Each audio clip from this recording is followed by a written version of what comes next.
경구용 치료제, 허비평 치료제, 그리고 레큐로나주, 그럼 중증 치료제는 주천의 셀트리온 분석 시간입니다. 안녕하세요, 주천입니다. 최근 4차 대유행에 따라서 전 세계적으로 위드 바이러스, 즉 사회적 거리두기를 완화하고 바이러스와 공존하자는 주장이죠. 바이러스의 확산 차단보다는 위중증 및 사망 관리에 초점을 맞춘다, 이런 이야기가 되는 것이죠. 이것은 한편으로 보면은 신규 확진자 관리하는 것보다는 환자들 중심으로, 즉 중증 환자 및 사망자 이쪽에 초점을 맞춘다는 이야기가 되는 것이죠. 그렇게 함으로 인해서 이 계절 독감의 국내 치명률이 0.1% 안팎인데 비해서 0.98%잖아요. 상당히 높습니다. 이것은 무슨 이야기냐면은 위중증 환자를 줄이고 이에 따라서 사망률을 낮추자는 이야기가 되는 것이죠. 중증으로 가기 이전에 경증과 중등증, 특히 중등증이죠. 경증과 중등증 단계에서 치료를 해서 위중증으로 넘어가는 것을 막아야 된다. 왜냐하면 이 중증 치료제가 없는 상황이잖아요. 물론 렘데시비르가 있지만 효능이 없다, 이런 것이 지금 밝혀지고 있는 상황이기 때문에 그런 것이죠. 이에 따라서 전 세계적인 방역 체계가 지금 바뀌고 있는 과정이죠. 그동안 1, 2, 3차 대유행에 따라서 백신이 나오면서 집단 면역에 힘을 기울였고요. 이제 2단계를 넘어서서 함께 가는 구도로 가는 것이죠. 그러기 위해서는 치료제가 더욱더 중요해지는 상황이 온 것이고, 전 세계적으로 방역 체계를 바꾸는 과정이고, 그러므로 인해서 백신에 이어서 본격적으로 치료제 시장이 열리게 되는 것이고, 또한 치료제가 그만큼 중요해지는 상황이라고 보시면 되겠습니다. 따라서 현재 시점은 바로 집단 면역에서 함께 가는 구도로 넘어가는 이 중간 단계에 놓여 있고, 전 세계적으로 제약업체들이 이제 치료제 쪽에 더욱더 지금 열을 올리고 있는 상황이 되겠습니다.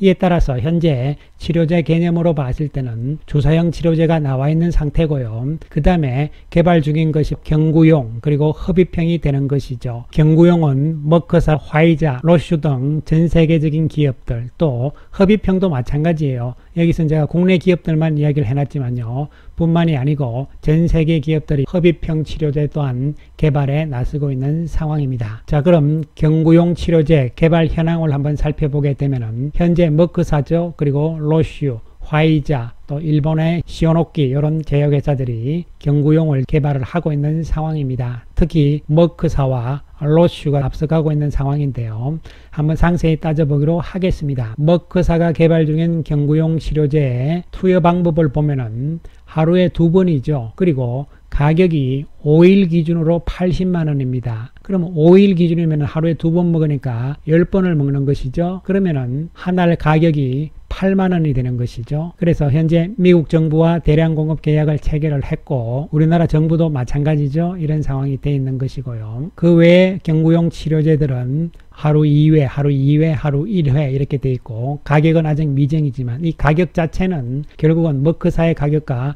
비슷하거나 약간 낮은 정도로 갈 가능성이다, 이렇게 보는 것이고요. 대부분 올 연말까지 임상 3상을 결과를 공개를 하고 연말까지는 출시를 하겠다, 이런 것인데, 물론 다 목표 사항이죠. 그 외에 국내 기업뿐만 아니라 다른 전 세계적으로 기업들이 경구용 치료제를 개발하고 있는 상황입니다. 한편 허비평 치료제의 경우도 국내뿐만이 아니고 전 세계적으로도 지금 개발이 한창 진행이 되고 있는 상황인데요.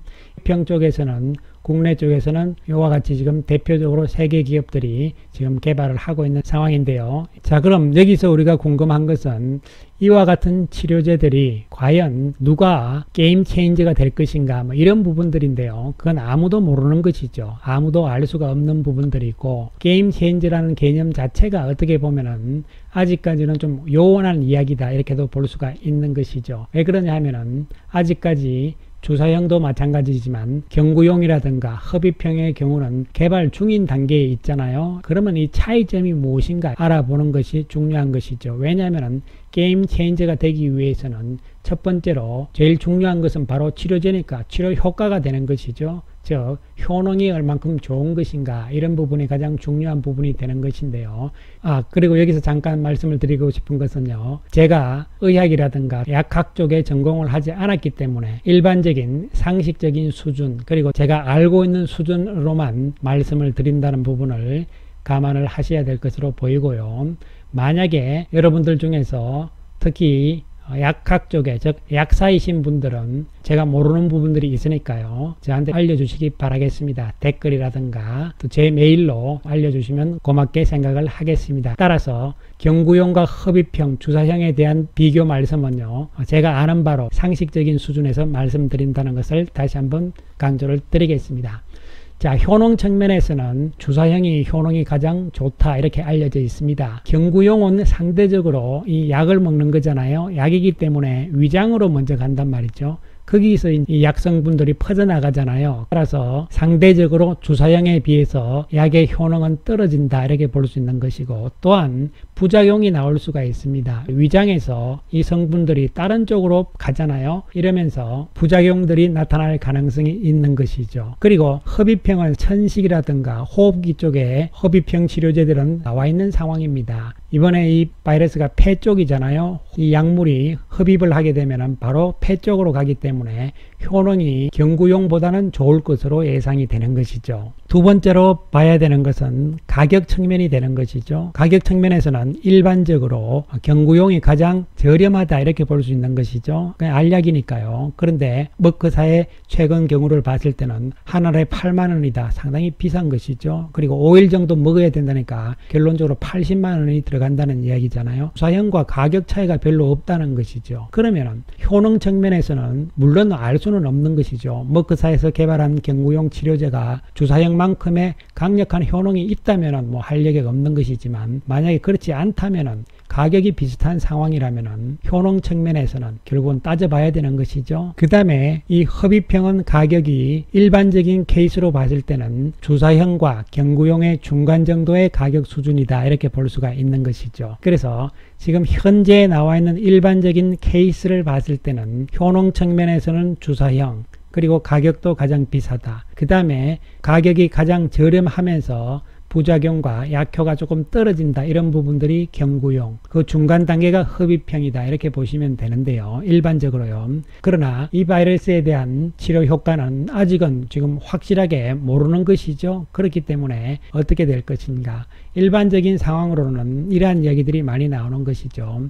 초기 단계에서, 경증 단계에서 단순한 경증인 경우에는 자연치유가 되잖아요. 그래도 불안하기 때문에 경구용 알약을 먹는 것이고, 그 다음에 중등증으로 조금 상황들이 안 좋아지게 되면은 주사형을 맞고 아니면은 흡입형으로 가는 이런 이제 구도가 되는 것이죠. 내년이 되게 되면은 경구용이든 흡입형이든 이제 이런 부분들이 개발이 끝나고 출시가 되잖아요. 이렇게 되었을 때 각 치료제들이 나름대로의 쓰임새가 다 용도가 다르다는 측면을 염두에 두셔야 될 것으로 보입니다. 상식적으로 봤을 때 우리가 감기의 예를 들게 되면요, 감기가 우리가 지금 초기에 감기 증상이 좀 있잖아요. 그럼 여러분 어떻게 하십니까? 그렇죠, 감기약 사서 먹잖아요. 이게 바로 경구용 치료제가 되는 것이죠. 약을 먹고 괜찮으면 그냥 넘어가는 거죠. 그러나 감기가 약을 먹어도 안 듣고 좀 심하게 되면 어떻게 하나요, 여러분? 병원 가서 주사를 맞잖아요. 이런 것이 주사형 치료제고, 당연히 감기약의 경우도 알약이라든가 마시는 약보다는 병원 가서 주사를 맞으면 더 비싸잖아요. 바로 이러한 구도로 간다. 그리고 중간에 흡입형은 감기와는 약간 다르게 이것이 폐 쪽으로 호흡기 쪽이기 때문에 흡입형의 입지도 자리도 분명히 있다는 측면을 염두에 두셔야 되는 것이죠. 어떤 질병이 나왔을 때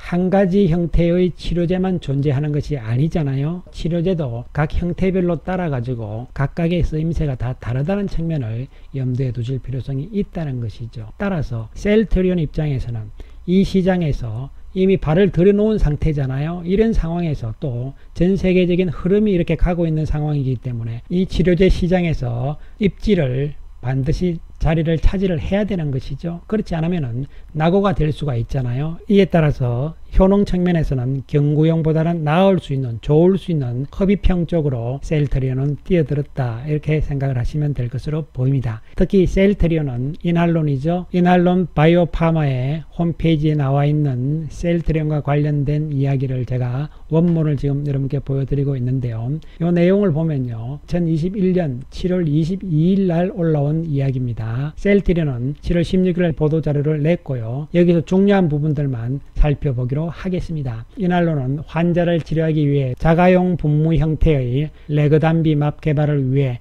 셀트리온과 협력, 이렇게 제목이 되어 있고요. 그 다음에 2022년 탑9 결과를 발표할 예정을 하고 있다. 2022년 내에 3상까지 모든 임상을 마치겠다. 그래서 탑9 결과를 발표를 하겠다. 이런 이야기가 되는 것이죠. 따라서 뭐 몇 월인지는 모르는 겁니다. 여러분. 내년 몇 월인지는 모르는 것이고요. 그리고 미국 육군 의료연구개발사령부가 자금을 지원했다. 이렇게 나와 있고요. 그 다음에 보시면은 이날로는 연내에 건강한 지원자를 대상으로 분무된 레그담비맙의 1, 2상 안전성 및 내약성 연구를 완료할 계획이다. 완료를 한다. 연내에 완료를 하니까 언제 완료할지는 모릅니다. 빠르면 9월, 10월이 될 수도 있는 것이고 늦으면 뭐 12월이 될 수도 있는 것이죠. 그 다음에 살펴보면은 우리가 인할론의 기술이 뭔지를 알아야 되잖아요. 점막 포획 기술이 되는 것이죠. 상세하게 살펴보면요. 병원체는 기도의 세포를 감염시키기 위해서 점맥을 통해서 쉽게 이동하도록 진화가 되었다.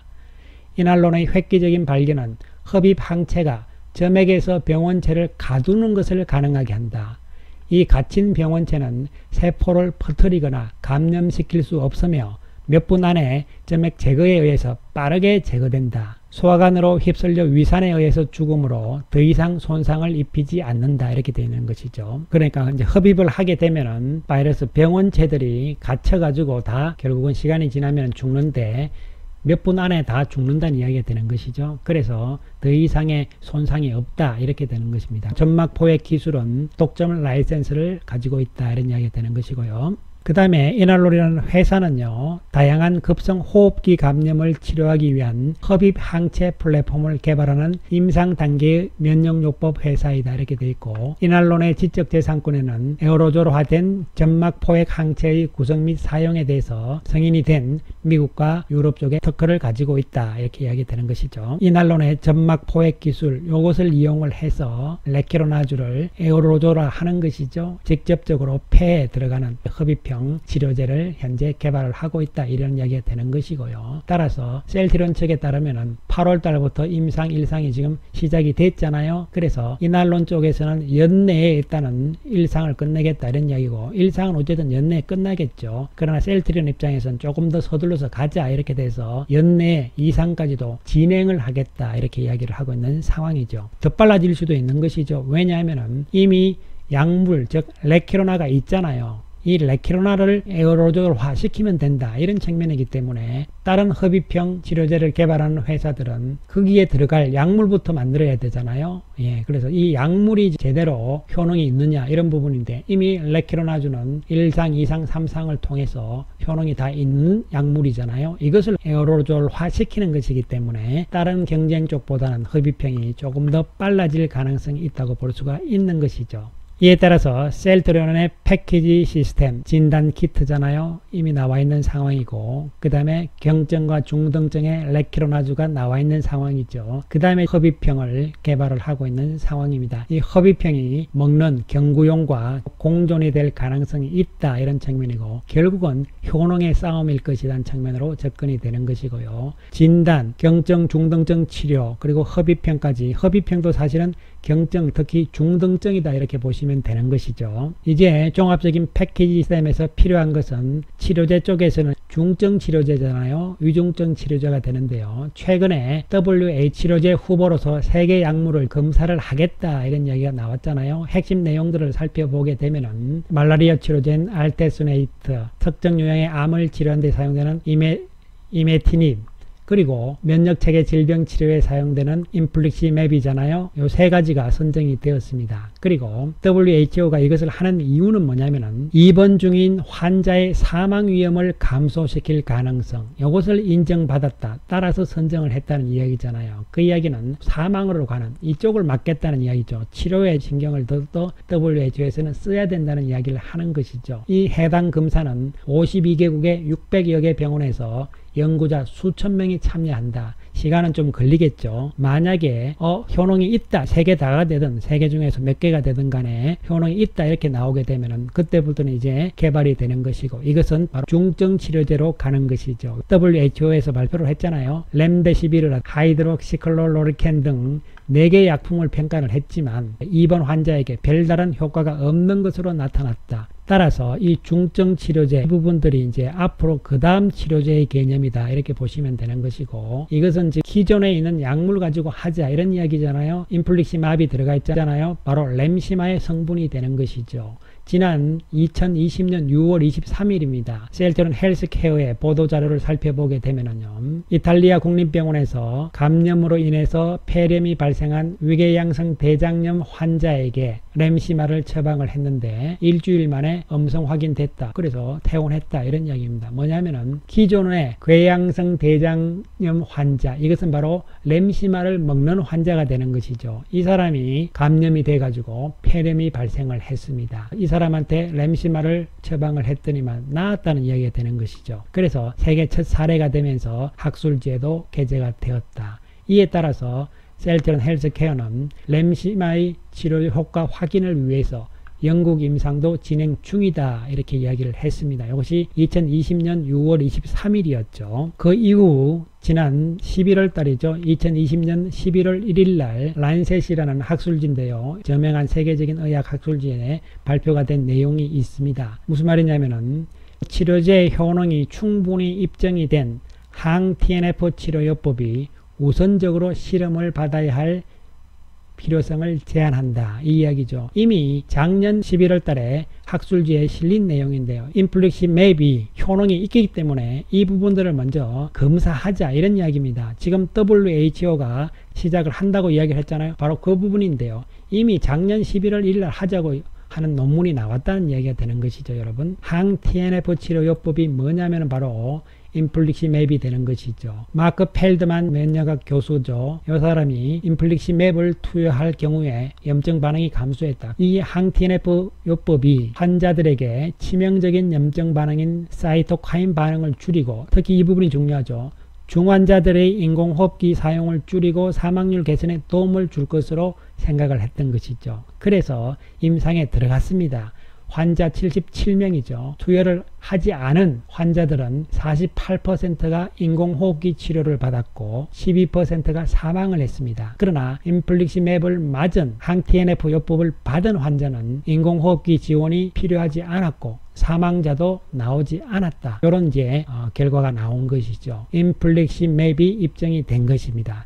요것은 이제 램시마의 성분이잖아요. 그런데 램시마의 오리지널 약은 레미케이드잖아요. 존슨앤존슨이 만든. 따라서 만약에 앞으로 WHO에서 이 인플릭시맵을 갖다가 이제 검사를 해서 효능이 있다. 이미 작년에 효능이 있다는 논문이 나와 있는 상태잖아요. 이것이 입증이 되게 된다면 레미케이드 오리지널 약과 더불어서 유럽 시장에서 시장 점유율이 앞서고 있는 램시마 역시 충분히 가능성이 있다는 이야기가 될 수가 있는 것이죠. 이에 대해서 셀트리온 측에서는 어떻게 이야기를 할 것이냐 이런 부분인데요. 살펴보게 되면은 셀트리온 측은 현재 자체 개발한 항체 치료제 레키로나주에 집중을 하고 있다. 따라서 WHO의 검토 결과와 관계없이 현재는 레키로나 그리고 mRNA 백신 등 현재 연구 개발 중인 의약품에 집중할 계획이다. 변이 바이러스에 대한 레키로나의 효능을 입증하는 데 주력하겠다. 이렇게 되는 것이죠. 지금 당장 급한 것은 여러분들도 아시다시피 레키로나주에 대한 수출 부분들이고,